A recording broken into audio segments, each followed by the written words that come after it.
ఈ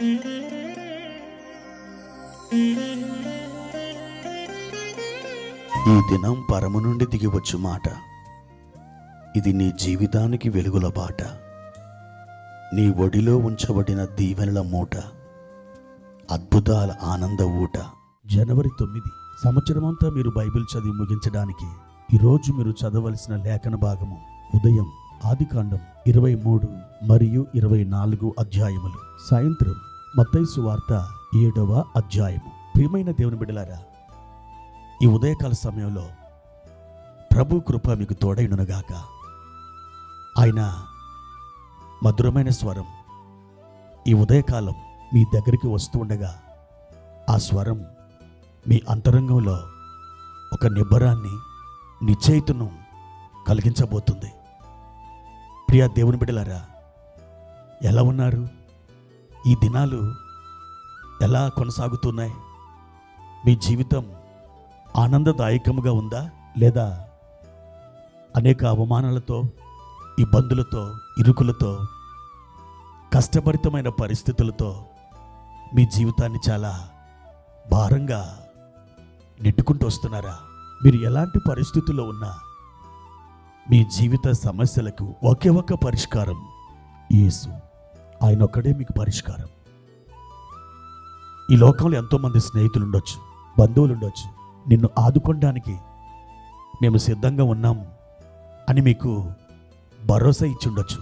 వారు ఒకనొక పరిస్థితుల్లో నిన్ను విడిచి వెళ్ళిపోనవచ్చు. నిన్ను మర్చిపోవడానికి కూడా వారికి అవకాశం ఉంది. ఎందుకనంటే మానవుని యొక్క సహాయం ఎక్కడ చూచినా బైబిల్ గ్రంథంలో మనం పరికించి చూస్తే చాలాసార్లు వేరే వారి మీద ఆధారపడినటువంటి ఆ సంగతులలో అవమాన పాలైపోయినటువంటి సందర్భాలు, కోకొల్లలు.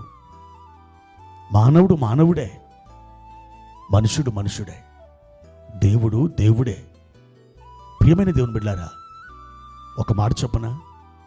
ఆయన నిన్ను ఎన్నడూ మరవడు, ఎన్నడూ విడువడు.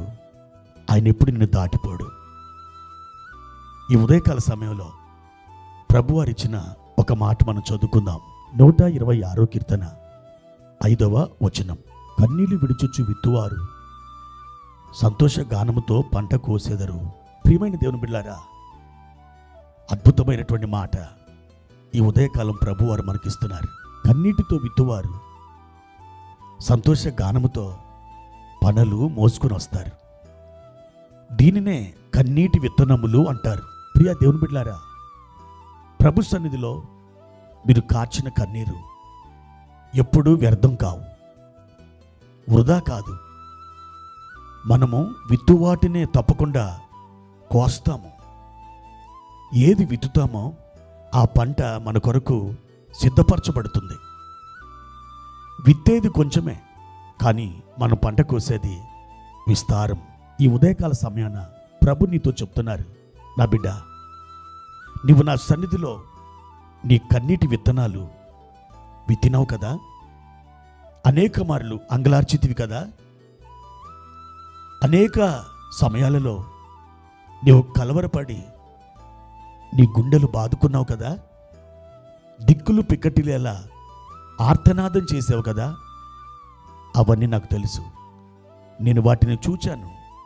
నా బిడ్డ, ఇదిగో నీ కన్నీటి విత్తనాలకి సంతోషకరమైన పంట నీ కొరకు సిద్ధపరిచాను. దానిని నీ యొద్దకు నేను తీసుకొచ్చాను. తీసుకో, వాటిని అనుభవించు అంటూ ఈ యొక్క ఉదయం ప్రభు నీతో మాట్లాడుతున్న ఈ దివ్యమైన స్వరాన్ని నువ్వు వింటున్నావా?